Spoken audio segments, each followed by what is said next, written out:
Central Africa के घने वर्षावनों में एक राजसी प्राणी घूमता है, गोरिल्ला। ये कोमल दिग्गज चिंपांजी और बोनोबोस के बाद हमारे सबसे करीबी जीवित रिश्तेदार हैं। सदियों से हमारी कल्पनाओं को मोहित करते रहे हैं। उनकी विकासवादी यात्रा लाखों साल पहले शुरू हुई थी, जो लगभग 1 करोड़ साल पहले मनुष्यों की ओर ले जाने वाले वंश से अलग हो गई थी। जीवाश्म साक्ष्य बहुत कम है, जिससे उनकी पूरी कहानी को जोड़ना चुनौतीपूर्ण हो गया है। हालांकि वैज्ञानिकों का मानना है कि गोरिल्ला, चिंपांजी और मनुष्यों के पूर्वज अफ्रीका में रहते थे। समय के साथ इस पूर्वज के वंशज अलग अलग वंशों में विभाजित हो गए, प्रत्येक अपने स्वयं के पर्यावरणीय स्थान के अनुकूल हो गया। गोरिल्ला वंश अंततः चिंपांजी वंश से अलग हो गया, जिससे इन शक्तिशाली वानरों का विकास हुआ। आनुवंशिक अध्ययनों से पता चलता है कि यह विचलन लगभग 80 लाख साल पहले हुआ था।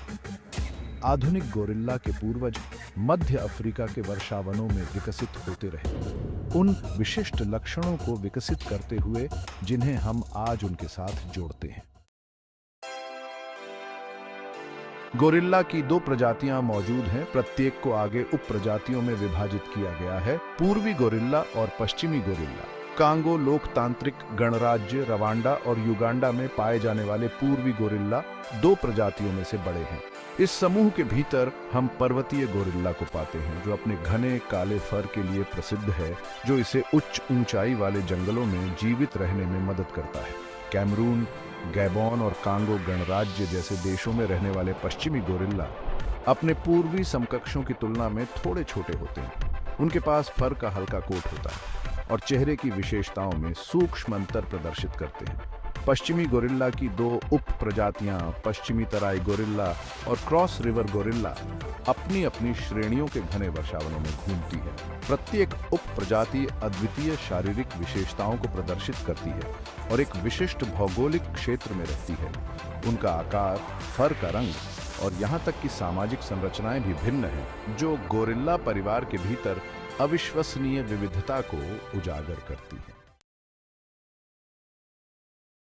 अपनी विशाल ताकत और भव्य उपस्थिति के बावजूद गोरिल्ला को अपने अस्तित्व के लिए बढ़ते खतरों का सामना करना पड़ रहा है। आवास की हानि सबसे अधिक दबाव वाले मुद्दों में से एक है, क्योंकि कृषि, लॉगिंग और खनन कार्यों के लिए वनों की कटाई तेजी से उनके वन घरों पर अतिक्रमण कर रही है। जैसे जैसे उनका आवास सिकुड़ता जाता है, गोरिल्ला मनुष्यों के निकट संपर्क में आने के लिए मजबूर होते जाते हैं, जिससे संघर्ष और बीमारी के संचरण का खतरा बढ़ जाता है।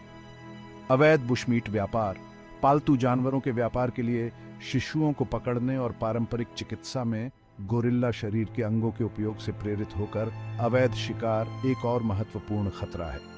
धीमी प्रजनन दर वाले गोरिल्ला ऐसी अनसस्टेनेबल शिकार प्रथाओं के प्रति विशेष रूप से संवेदनशील होते हैं। इसके अलावा मनुष्यों से बीमारियों का संचरण, जैसे श्वसन संबंधी बीमारियां, गोरिल्ला आबादी पर विनाशकारी प्रभाव डाल सकती है। कुछ गोरिल्ला रेंज देशों में नागरिक अशांति और राजनीतिक अस्थिरता इन खतरों को और बढ़ा देती है। संरक्षण के प्रयासों में अक्सर संघर्ष से बाधा आती है, जिससे इन संवेदनशील प्राणियों की रक्षा करना चुनौतीपूर्ण हो जाता है। गोरिल्ला अत्यधिक सामाजिक प्राणी हैं, जो सैनिकों नामक समूहों में रहते हैं। एक विशिष्ट सैन्य टुकड़ी में एक प्रभावशाली पुरुष होता है, जिसे उसकी पीठ पर चांदी के बालों के कारण सिल्वर बैक के रूप में जाना जाता है। कई वयस्क मादाएं और उनके वंश सिल्वर बैक नेता के रूप में कार्य करता है, अपने सैन्य दल को खतरे से बचाता है, संघर्षों का समाधान करता है और उनके आंदोलनों का निर्धारण करता है।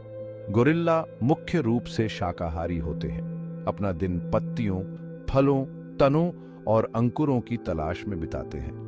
वे इत्मीनान से जीवन शैली का पालन करते हैं, आमतौर पर भोजन करने के लिए भोर में जागते हैं, दिन के सबसे गर्म भाग में आराम करते हैं और दोपहर में फिर से भोजन करते हैं। संचार उनके सामाजिक संपर्क में महत्वपूर्ण भूमिका निभाता है। गोरिल्ला स्वरों की एक जटिल प्रणाली के माध्यम से संवाद करते हैं, जिसमें घुरघुराहट, गर्जना, चीख और छाती पीटने के प्रदर्शन शामिल हैं। प्रभुत्व और आक्रामकता व्यक्त करने से लेकर अलार्म या स्नेह व्यक्त करने तक ये स्वर विभिन्न उद्देश्यों की पूर्ति करते हैं।